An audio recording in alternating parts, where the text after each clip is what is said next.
Kembali lagi di Cerita Cinta Channel. Jangan lupa like, comment, and subscribe ya. Terima kasih. Selama jam pelajaran, Jingga sama sekali tidak bisa berkonsentrasi di kelasnya. Terlebih ketika ia harus satu bangku dengan Nadine. Sesekali ia juga melirik ke arah Bagas yang berada dua bangku di sebelah kanannya, yang juga sesekali melirik ke arahnya. Jingga tidak tahu apakah Bagas menatap ke dia atau Nadine. Hatinya sudah cukup terasa sesak ketika melihat kebohongan di antara Nadine dan Bagas. Entah bagaimana dirinya harus bertanya dan meminta penjelasan kepada Nadine.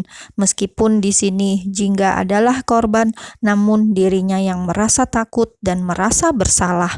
Namun kekecewaan yang ia rasakan cukup membuat hati dan pikirannya begitu penuh sehingga ia tidak bisa memikirkan pelajaran sama sekali. "Nadine," panggil Jingga sedikit berbisik. "Kenapa?" tanya Nadine menatap Jingga dengan wajah polosnya. "Istirahat, aku mau bicara sama kamu di taman belakang ya." Untuk beberapa saat Nadine terdiam. Ia mengerjapkan matanya berulang, seolah tidak salah mendengar permintaan Jingga.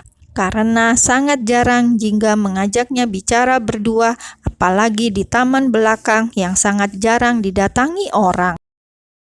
"Hanya berdua," kata Jingga lagi, membuat lamunan Nadine buyar seketika. Ia tidak bisa menolak hingga akhirnya Nadine menganggukkan kepalanya sebagai tanda setuju. Jingga menghela nafasnya dengan cukup berat, lalu ia melirik ke arah Bagas kembali. Jingga bisa melihat bahwa wajah itu yang biasa teduh dan cool kini berubah menjadi cemas dan sedikit kusut. Mungkinkah ada yang Jingga tidak tahu? Sejujurnya Jingga sangat takut. Ia takut bila ternyata dugaannya salah atau malah akan lebih parah. Jam istirahat sudah tiba. Jingga lebih dulu pergi menuju taman belakang. Ia sengaja tidak mau jalan bersama dengan Nadine karena ia sedang menguatkan hati, atau lebih tepatnya menyiapkan hati setelah tahu fakta yang akan ia dengar. Beberapa menit setelah Jingga sampai di taman bunga yang memang sangat jarang dijamah orang, kini Nadine juga datang menyusulnya. "Ada apa, Jingga?" tanya Nadine, berusaha tenang, walau sebenarnya Jingga tahu bahwa kini Nadine tengah resah dan khawatir. Terlihat dari caranya meremas kedua tangannya, dan Jingga sudah cukup hafal dengan kebiasaan Nadine yang satu itu. "Nggak ada yang kamu mau jelasin ke aku gitu, Nat? Atau meminta maaf karena sudah bohongin aku? Atau udah..." Aku nggak pernah bohong sama kamu, Jingga," jawab Nadine dengan cepat memotong ucapan Jingga. "Yakin?" Jingga mengerutkan dahinya menatap Nadine dengan intens. "Jingga, aku..." "Nadine, kita udah cukup lama berteman loh. Bahkan sejak SMP kita udah sama-sama. Sejak orang tua kamu masih ada, kita udah bersahabat lama, Nat. Kenapa kamu tega hianatin aku?" gumam Jingga begitu lirih sambil menundukkan kepalanya. "Jingga, aku sama sekali nggak ada niat seperti itu. Kamu sahabatku satu-satunya, dan aku udah anggap kamu keluarga aku," kata Nadine berusaha meyakinkan Jingga. "Lantas kenapa kamu tega hianatin aku, Nat?" seru Jingga kini dengan mata berkaca-kaca. Ia bukan sakit hati karena pacarnya berselingkuh, tapi ia sakit ketika dikhianati oleh sahabatnya. Mungkin bila gadis yang berselingkuh dengan Bagas bukan Nadine, Jingga tidak akan terlalu sakit hati. "Kenapa harus kamu, Nat? Kenapa harus kamu? Kita temenan, kita sahabatan. Kenapa kamu tega giniin aku, Nat?" imbuh Jingga lagi, dan kini matanya sudah cukup banjir dengan air mata. Sementara itu, Nadine hanya terdiam dengan mengepalkan kedua tangannya cukup erat. Jingga, aku bisa jelasin semuanya. Dari awal, aku bisa jelasin semuanya, kata Nadine dengan raut wajah datar hingga membuat Jingga langsung menatap ke arahnya dengan tatapan yang sulit diartikan. Sebelum bercerita, Nadine menghela nafasnya dengan cukup dalam. Jingga, aku minta maaf sama kamu. Setelah ini aku pasrah kalau kamu akan benci sama aku. Katakan, gak usah berbelit, ucap Jingga datar. Iya, aku dan Bagas memang ada hubungan. Kami jalan. Tega kamu, Nat, seru Jingga mendengus kesal. Jingga, dengerin aku dulu. Nadine menyentuh tangan Jingga, namun dengan cepat Jingga menepisnya. Waktu itu aku hampir dilabrak sama istri Om Samsul. Siapa Samsul? Tanya Jingga bingung. Kenapa jadi Samsul? Padahal yang aku tanyain tentang hubungan kamu sama Bagas. Kenapa jadi Samsul? Batin Jingga kesal.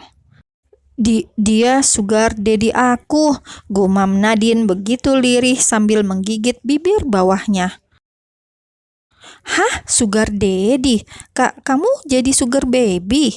Pekik Jingga terkejut dengan mulut terbuka lebar. Sejak kapan? Astaga, Nadine, kamu gila. Imbuhnya tak menyangka. Aku terpaksa, Jingga. Aku nggak mau terus-terusan nyusahin kamu. Selama ini kamu yang udah banyak bantuin aku. Bahkan kamu nggak pernah mau aku ganti uang kamu. Aku merasa nggak enak. Makanya waktu itu aku mendapat tawaran seperti itu. Dan tanpa pikir panjang, aku menerimanya. Om Samsul baik, dia sayang sama aku. Kami sudah jalan setahun lebih, namun beberapa bulan yang lalu aku hampir mendapat labrakan dari istrinya. Ternyata istrinya mengikuti Om Samsul ke hotel tempat kami mau bertemu. Beruntung waktu itu ada Bagas yang datang dan langsung menjelaskan bahwa aku pacarnya. Istri Om Samsul percaya dan akhirnya dia pulang. Setelah itu, Bagas meminta Om Samsul agar tidak mengganggu aku lagi kalau masih mau rahasianya aman. Sejak saat itu, hubungan aku dan Bagas semakin dekat. Jelas Nadine panjang lebar, namun dengan kepala yang menunduk ke bawah, ia merasa malu dan tidak berani menatap ke arah Jingga. Sedekat apa? Tanya Jingga menahan emosinya. Tangannya sudah mengepal dengan cukup erat, ingin menampar Nadine, namun lagi-lagi ia tidak bisa. Nadine sahabatnya, orang yang ia sayangi. Ia tidak mungkin bisa menyakitinya. Kami sudah bersama, Jingga. Kami melakukan yang tidak pernah kamu lakukan sama Bagas, jawab Nadine yang sukses membuat pertahanan Jingga langsung runtuh. Kamu dan dia sudah... Iya, Jingga, bahkan lebih dari yang kamu bayangkan. Dan dalam beberapa hari ini hampir melakukannya setiap hari. Bagas memenuhi semua kebutuhan aku. Dia memberikan apa yang biasa Om Samsul berikan padaku. Jingga, kamu boleh membenciku, kamu boleh marah sama aku. Aku akui, aku memang salah. Tapi aku benar-benar tidak ada niat sama sekali untuk nyakitin kamu. Tapi nyatanya kamu udah nyakitin aku, Nat. Jingga menutup wajahnya dengan kedua telapak tangannya. Kenapa mesti kamu? Andai itu bukan kamu, aku tidak akan sesakit ini. Dan juga andai laki-laki itu bukan Bagas, mungkin aku tidak akan menjauhi kamu. Aku akan membantu kamu, aku akan mendukung kamu. Mungkin karena kamu sahabat aku, Nat. Tapi Jingga sudah tidak mampu meneruskan ucapannya lagi. Hatinya sudah terlalu sakit dan sesak. Ia tidak menyangka bahwa kebenarannya jauh dari ekspektasinya, bahkan lebih mengejutkan untuknya. Aku mau marah sama kamu, aku mau benci sama kamu, aku mau mukul kamu, aku mau nampar kamu, tapi aku gak bisa. Kamu sahabat aku. Aku selalu berusaha buat kamu nyaman berteman sama aku, tapi kenapa kamu tega nyakitin aku, Nat? Kamu gak tahu gimana kecewanya aku. Rasanya gak enak, Nat, sesak banget. Jingga, maafin aku, ucap Nadine lirih dan semakin merasa bersalah. Aku terpaksa melakukan ini semua. Kamu sudah mendapatkan apa yang kamu mau sejak kecil, tapi aku enggak, Jingga. Aku harus bekerja keras untuk mendapatkan apa yang ku mau, dan hanya dengan cara seperti ini aku bisa mendapatkan segalanya. Jelas Nadine lagi, hingga membuat Jingga langsung mendongak dan menatap Nadine. Apa di pikiran kamu hanya semata-mata hanya ada uang, Nat? Tanya Jingga dengan raut wajah datar namun sangat terlihat jelas sedang menahan emosi. Kamu tega menjual persahabatan kamu sendiri.